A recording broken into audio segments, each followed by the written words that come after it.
Our coastlines are not just standing landscapes.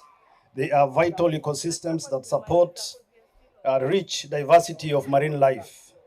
They also play a critical role in livelihoods of many within our community, providing sustenance, tourism, and economic opportunities. However, these precious resources are increasingly threatened by pollution, climate change, and human activity. Today's cleanup underscores the fact that each of us has a role to play in protecting our environment.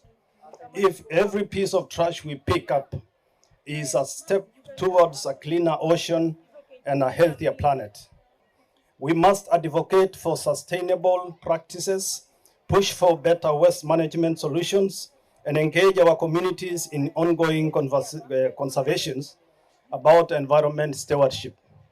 Awareness is the first step towards action, and each of us has the power to inspire change.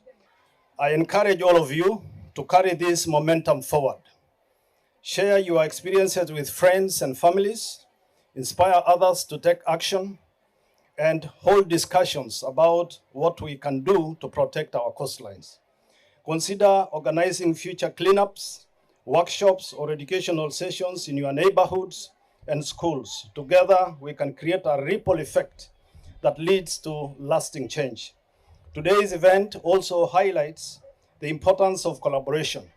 We are fortunate to be joined by local communities, schools, non-governmental organizations, and government agencies, all united in our mission to protect our environment.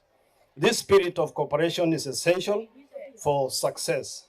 Let us harness the energy and enthusiasm generated today to build stronger partnerships that extend beyond this cleanup. In closing, as we live here today, let us take pride in what we have accomplished.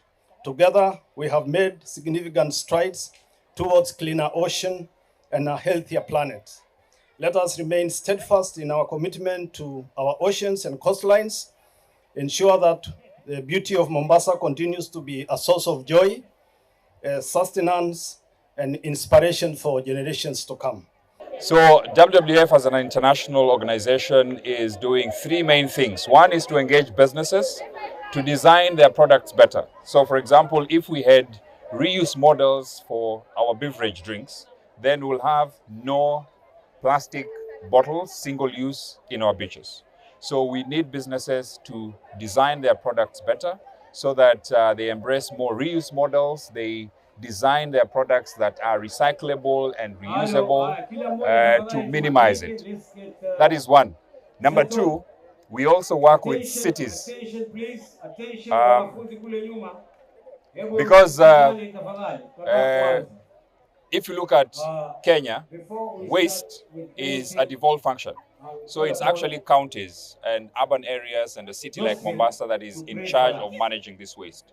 So we work with cities to smarten their processes in terms of collection, in terms of logistics, in terms of also mobilizing the stakeholders. Then finally, the third thing that WWF is doing is to mobilize for a global legally binding treaty to end plastic pollution. And a classic case is the beaches where we are just from.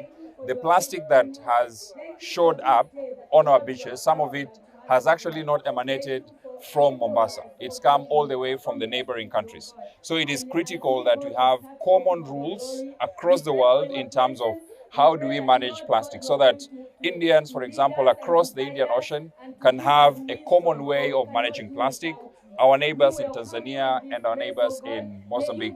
So a global legally binding instrument that showcases a common way in which all of us can be able to do that. And most importantly, we are also advocating for what we call extended producer responsibility, where we would want businesses to not only put products in the market, but to also have an extra role of putting in money to ensure that once that product comes to an end of life, then it is able to be collected and directed towards recycling.